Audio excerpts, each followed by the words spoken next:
From the Earth to the Moon was a mini-series produced by HBO and Tom Hanks to basically celebrate the early years of NASA. And the early years of NASA had kind of had a great history with miniatures, with the right stuff, and even Apollo 13, which had come out a few years before, and Digital Domain had done the work on that. And so we were really excited to kind of wade into that same territory with the piece. Vision Crew and Hunter Gratzner kind of split the models, I think. We did the majority of the models for that project. And for Vision Crew, we were hired to do a few different things. So we built a Mercury capsule, which is a highly detailed kind of like motion control model of that Mercury capsule. We also built the entire rocket that the Mercury capsule goes on, a Saturn V rocket, and gantry for some launch shots or things like this.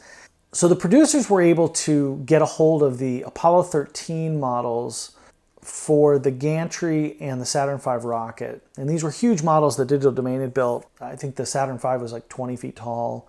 And they were just sort of languishing in storage. They had been really, we went out to this, I remember we went out and got the crates from this studio warehouse out in the valley somewhere, and it was hot and it was gross and things were not well taken care of.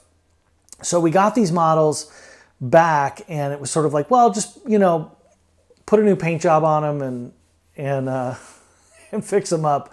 We ended up kind of completely rebuilding those models, and they were quite impressive when they were put together. But the foundation was the Digital Domain models. So I remember we had to completely repaint the Saturn V from scratch and redetail it. I guess that when they had built that model, because I called Les Ecker about this at the time, and because their paint job was wrong. The Saturn V rocket has a very specific paint job for tracking rotation and things like this, that NASA is very clever with the way they do things. And the paint job just wasn't right on that model. And they said, well, yeah, we had to do a trailer, we rushed it, and then we just never fixed it. Anyway, we fixed it. So we took that gantry and rocket out to Edwards Air Force Base and shot them there.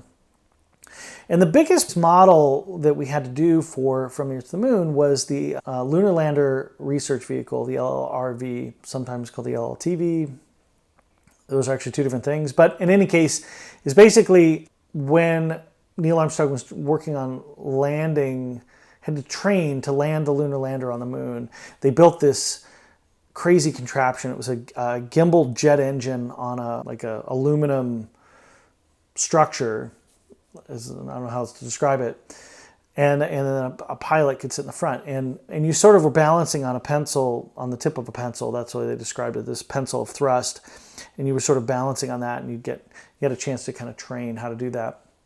And it was a moment in one of the shows that they wanted to immortalize where it actually crashed while training. And so we built pyro models, but we also built sort of practical ones. And one of the things that Ernie, the visual effects supervisor, wanted to do was he actually wanted to shoot it kind of right stuff style.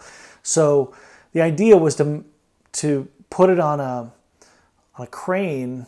The base would be a big crane, and essentially you could fly it around, and then you could remote control the thing, and even shoot jets that would exhaust plumes of smoke and things like this. So in addition to the pyro model, we built this kind of radio control LLRV basically. We built the whole thing out of silver soldered brass, and then sort of detailed on top of it, and it had to be kind of lightweight to work, and then we had these big servos hidden in the engine, and we took it out to the place that the actual LRV had been tested. And the crazy thing was, it was there, right? So you could literally compare them, which was awesome. And we were out there, for days, just shooting this thing, flying around, and got a lot of that material in camera, kind of old school practical effects style. Certainly the way the right stuff was shot, and many movies before that. So long before the age of computers, we were having fun with these things.